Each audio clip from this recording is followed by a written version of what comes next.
Hey, stop everything you're doing and listen to me for 1 second. Picture this. You're 5 years old. It's past midnight. The house stinks of old beer, cigarettes, and something sour milk. The TV is blasting some cartoon nobody's watching. There are grown-ups passed out on every couch and on the floor. Your little brother is crying in the corner because he's hungry, and the only person trying to fix it is a 7-year-old girl with tangled hair, barefoot, standing on a chair, trying to reach a packet of instant noodles on the highest shelf. That 7-year-old was my big sister. That 5-year-old was me. And that was a normal Tuesday night in my house. These stories are based on real-life incidents. Names, locations, and certain details have been changed to protect privacy.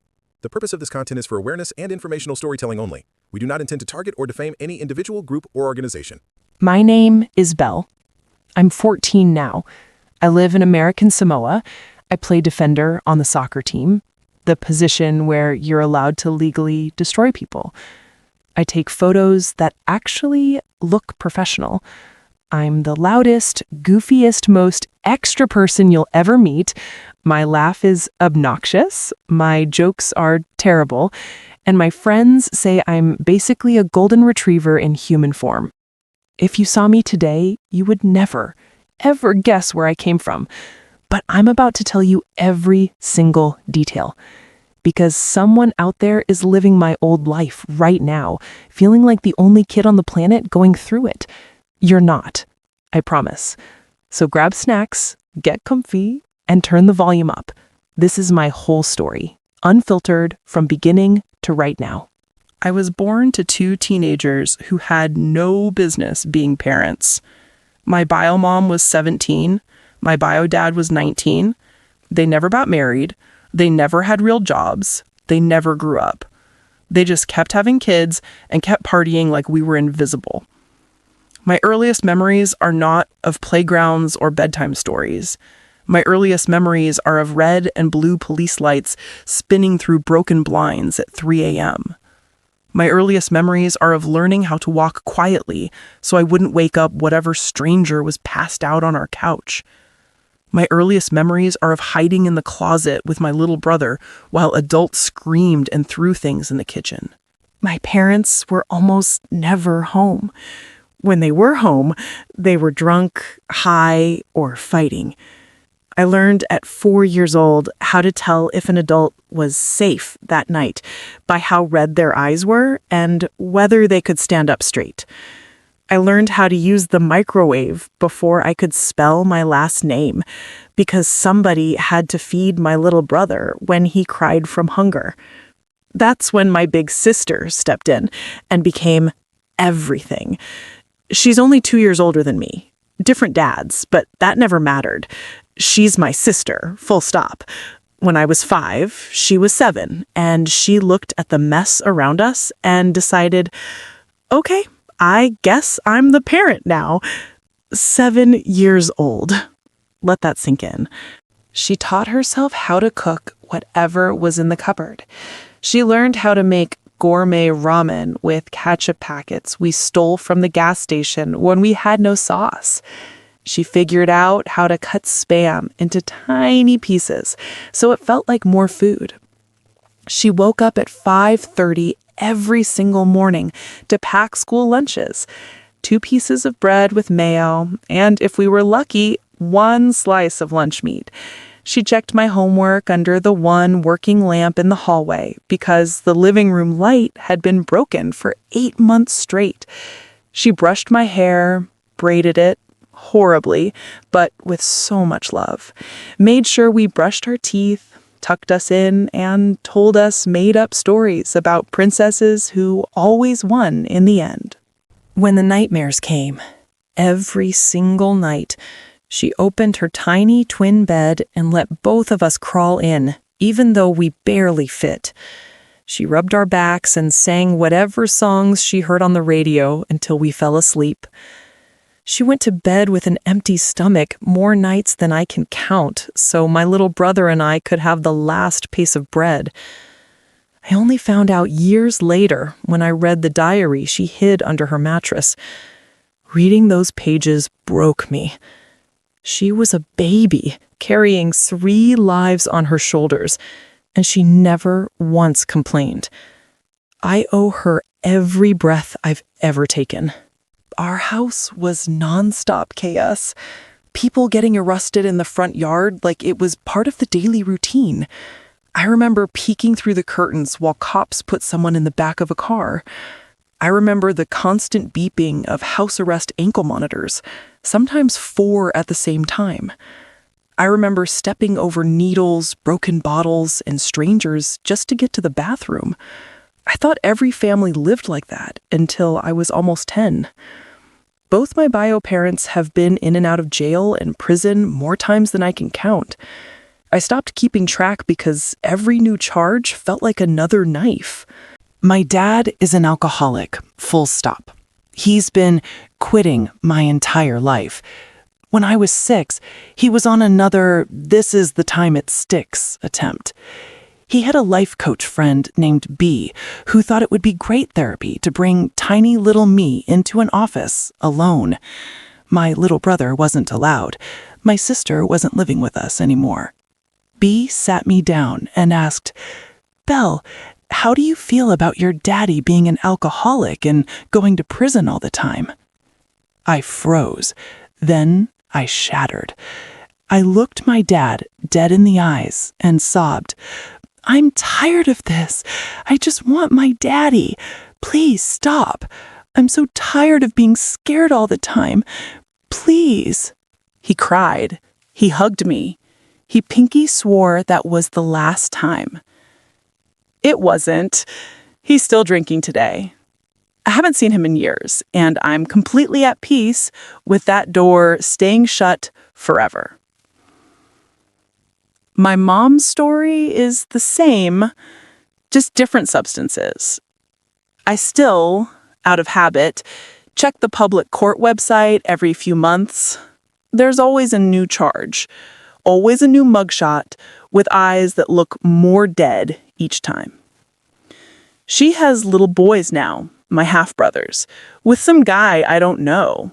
Every time I see her face on that screen, I cry for them because I know exactly what their childhood looks like. I know the sound of a mom coming home too late, too gone. I know the weight of loving someone who keeps choosing drugs over you. Eventually, CPS got involved. My grandparents fought like hell and legally adopted me and my little brother. For the first time ever, we had our own beds, food in the fridge every single day. Adults who showed up to school plays. Adults who cared if we had a fever or a bad day. But here is the part that still makes me angry enough to shake. They didn't adopt my big sister. I will never understand it. She was the one who kept us alive. She was a child too. Because they left her out, she got passed from relative to relative like a hot potato. And now I only get to see her one weekend a year. One weekend. We bawl at the airport every single time. She's my hero, my best friend, my real mom in every way that counts. And the system keeps punishing her for saving our lives. Because of all of it, I got diagnosed with ADHD, severe anxiety, and depression when I was 11. Doctors said, yeah, no wonder. I'm on meds now. I do therapy every week. I have breathing exercises and grounding techniques and all the tools. Some days the darkness still wins, but most days I win. And that feels like the biggest victory in the world. Here's the hilarious part. At school, I'm the class clown. I'm extra, I'm loud, I make TikToks in the bathroom between classes, I do the dumbest dances, I tell the worst jokes. My friends say I'm the most golden retriever energy person they know. There's this quote that wrecked me the first time I saw it. The goofiest, happiest, loudest people you know are usually the ones who've had the absolute worst things happen to them. That quote is my entire personality. I laughed the loudest because I've cried the hardest. I act unbreakable because I've been broken into a million pieces and glued myself back together with duct tape and spite. I even made up my own quote. I hate sympathy, but I love comfort. That is the most Belle motto. Trademark pending. But now let me tell you the best part. The part that proves happy endings exist. Today, my life is actually good. Like really, really good. I wake up in a quiet house. I eat breakfast someone else cooked. I go to school without looking over my shoulder. I play soccer. I'm a defender, and I will slide tackle your ankles into another dimension. Ask my teammates. I have a friend group that would burn the world down for me. I'm getting really good at photography, sunsets over the ocean, action shots of games, my dog making the derpiest faces. I love camping, bonfires, roasting marshmallows until they're literally on fire because charred is elite, fight me. If you met me today, you would never guess I grew up in hell. And I love that. It feels like the ultimate revenge. The trauma didn't get the final say. But I 100% did not do it alone. My best friend since we were 4 has been my lifeline. The amount of nights she just sat on the floor with me while I cried until I couldn't breathe is insane. She never tried to fix me. She never threw empty "it gets better" lines. She just showed up, held my hand, and reminded me I wasn't alone. That's what saved me. That's exactly why I'm laying my whole soul bare for you today. Because if you're watching this at 3 a.m. with headphones in so nobody hears, if your house feels like a war zone, if your parents choose bottles, pipes, needles, whatever, over you every single night, if you feel invisible, worthless, and completely alone, I see you. I was you. You are not alone. There are thousands and thousands of us who have walked through the exact same fire. Some of us made it out. Some of us are still in the flames. Some of us are still burning. But we are here. We see you. And we are so unbelievably proud of you for still being here. You are stronger than you will ever understand. The fact that you keep waking up, keep going to school, keep breathing even when it hurts, that is superhero strength. One day, you'll be the one telling your story, and I'll be in the comments screaming, "I knew you could do it." To my big sister, if you ever watch this, thank you will never, ever be big enough. For every burnt dinner, every nightmare you calmed, every last bite you gave away, every tear you hid in the shower so we wouldn't hear, I love you bigger than the ocean, taller than the sky. I am proud every single day to be your little sister. I hope the universe pays you back every single thing you gave us, times infinity. To every kid still stuck in the dark, your story is not finished. Those scars you hate right now, one day you'll look at them and see battle wounds that prove you survived. You are a warrior. You are beautiful. You are worthy. You are enough. And you are so, so, so not alone. Drop a heart if this hit you even a little. Comment, "I'm still here," if you're fighting right now. I need to know you're still in the ring with us. Subscribe if you want. There will be soccer fails, sunset photos, healing talks, and me burning perfectly good marshmallows. But most importantly, keep going. I love you. I believe in you. I'm proud of you. I'll see you in the next one.